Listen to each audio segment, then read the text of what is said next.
2-0, 3 points. Capello's plan had worked on the scoreboard at least, but in the tunnel, a different conversation was happening. Roberto Carlos walked off the pitch with a broken finger, a bruised ego, and the look of a man who had just encountered something he couldn't explain. Beside him was Fabio Cannavaro, the man who had stared down Zidane in a World Cup final, who had neutralized Henry across 120 minutes in Berlin, who was weeks away from being named the best player on earth. And Roberto Carlos turned to him and said, "My God, who is this player? He's the new Maradona." That's what made the words so powerful. This wasn't a defeated man offering excuses. This was a winner, a man walking off a pitch his team had just dominated on the scoreboard, admitting freely that the best player he'd ever faced was a 19-year-old on the losing side. But Roberto Carlos didn't stop there. What he said next was less a compliment and more a warning aimed at every defender who would come after him. "I'm lucky. I don't have much time left before I retire. How will the next generation of defenders cope? They'll really struggle with him. I knew he'd be the best player in the world. In the future, he would win everything."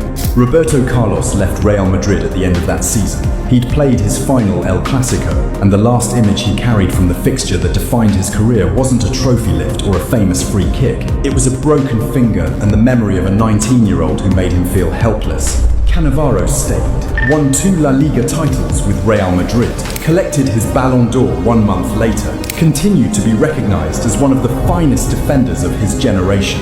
But neither man ever forgot October 22nd, 2006, the night they met the future, and the future didn't care about their past.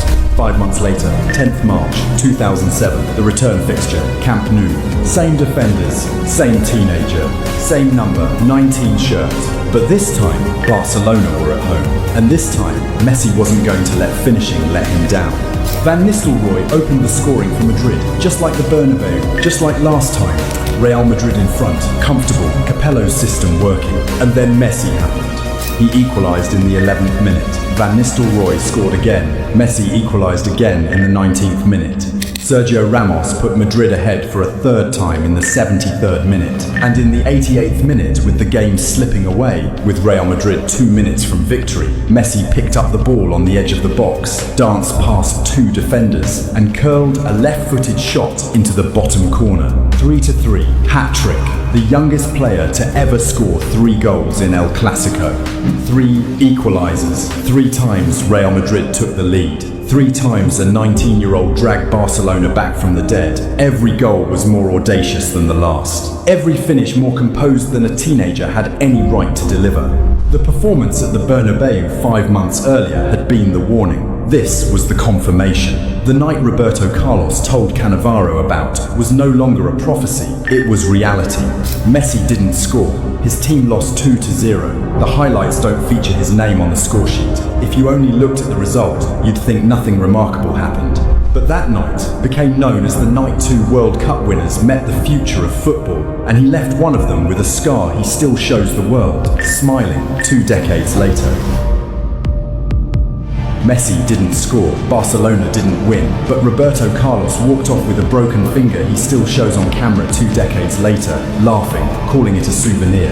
And Cannavaro, the best defender alive, walked off knowing he'd abandoned his post to help a teammate who couldn't cope, and it still wasn't enough. 5 months later, Messi scored a hat-trick against the same defence. Then, he spent the next 15 years doing it to everyone else.